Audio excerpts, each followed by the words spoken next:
Alright, so today we are trying out a friggin' velvet makeup sponge. This is by Juno & Co. And this kind of blew up after a few different people on YouTube were talking about it. So I wanted to give it a go. I purchased this myself. They did email me and ask if I wanted to do a sponsorship with them. And I said no. I just wanted to try it out on my own. So this video is not sponsored. I know there were some confusing things happening with this company and some people, and if there's a coupon code floating around with my name on it somehow after this video goes up, just know I'm not affiliated with them whatsoever. I purchased this myself. I don't have an affiliate code with them, so I'm just trying out the sponge. So here we are. So this is basically a like fuzzy velvet sponge. The sponge retails for $6, so it's pretty affordable. They have, I believe, 2 different styles. When I went online to purchase this, they had another different style of this, but it was sold out, so I just got this one. And we're gonna get more into, the sponge and everything in the demo part of the video. We're gonna apply it in different ways, see how it works, see what I think of it. So if you're excited for this video and you enjoy it while you're watching, you can give it a thumbs up. Thank you very much. Let's get into it. Let's try out a velvet sponge. Wearing a white sweatshirt while filming a foundation video is a little risky. So here's what the packaging looks like. Comes in a little bag. I actually like it. Very like basic, minimal. I have my bowl of water right here, which is always very fun next to all these electronics. Oh, weird. Oh, this is like, oh my gosh. This is a weird material. It doesn't actually feel to me like velvet. I'm getting goosebumps. What the heck? It's not as soft velvet as I was picturing. It's definitely not rough. It just has like it's a unique material. I have no idea what this is. Whenever I use makeup sponges, I always like when they have a flat edge. That's usually how I get the best coverage. For the sake of the video, I'm gonna try every side of this thing, but normally I would go in with this flat edge, and it has a point right here so you could get, in smaller areas around your nose and stuff. So here's the size pre-water. Let's water this thing. Here's the before size. You're supposed to dampen this, right? Probably should look that up. Wait, I'm actually not sure. Should I look this up? Well, it's already damp now. Doesn't say on the back here. So here's the after. It looks like it got slightly bigger, and it definitely feels a little bit squishier now. You can see like the texture of the sponge a little bit, just the material. So I'm curious to see how this is gonna apply foundation. It doesn't feel like overly damp, which is nice. I don't feel like I need to like towel this one off. It does feel damp, but it doesn't feel wet. All right, good news. You can dampen this thing. So I'm gonna mix my Dermablend Smooth Liquid Camo with CYO Life Proof and 101. This is probably like my go-to, one of my most used, most loved foundation combinations I've ever found. It just makes my skin look great all day long. Looks very smoothing. Good coverage. So this combo on its own, I would say I could definitely get high coverage with. I just got way too much foundation. I usually do build it up though if I want to get complete coverage. So I feel like this will be a good combo to test since I do wear it so frequently, and also to see if this will like take the coverage to the next level or if it'll take away any of the coverage, since I know how it usually looks. I should probably get this water off the table. Okay, so I'm going to get my hair out of my face. I'm so curious about this. When I squeeze this, no water is coming out. I'm gonna use this flat side first and dip into the palette just to get a little on there and then blend out. Doesn't feel like I thought I was gonna.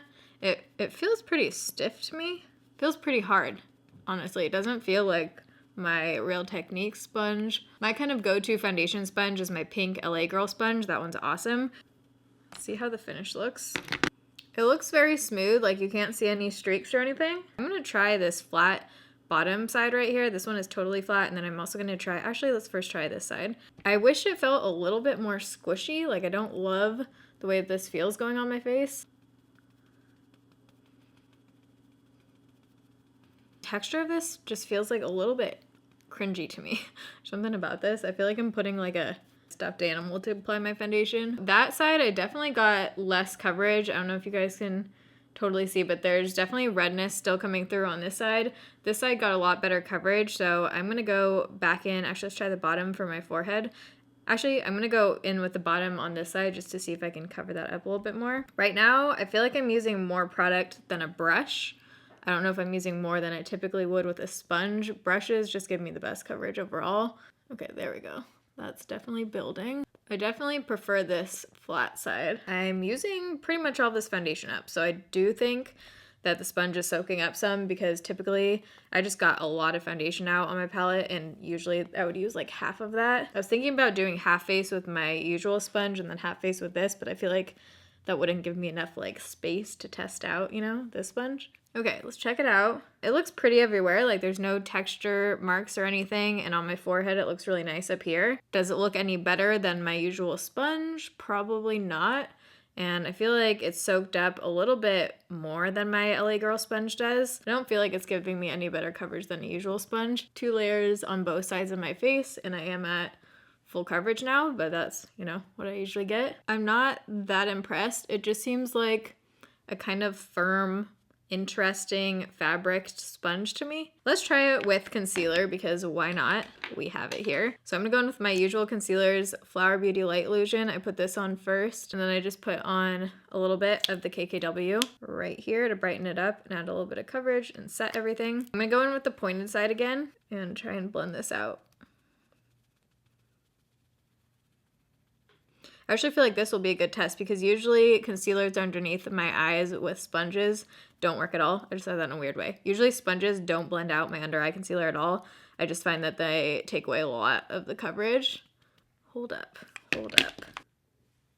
Okay, that definitely looks better than my usual sponges do. Usually it takes it down to like medium coverage from full coverage, because I think it just soaks up a lot of the concealer. That I would use again.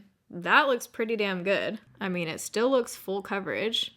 So that is something I would use this for, because I do feel like that made a difference underneath my eyes. A little bit shocked. I think this might be the first sponge that I've been able to really use under eye concealer with. I'm gonna set my under eyes now. I'm kind of tempted to try and set my under eyes with this side of the sponge, like powder it. Let's do it. So by the way, now this also doesn't feel damp. Like it feels like it dried off pretty quickly, which is good for the powder. This side doesn't feel damp at all. Let's try to press that.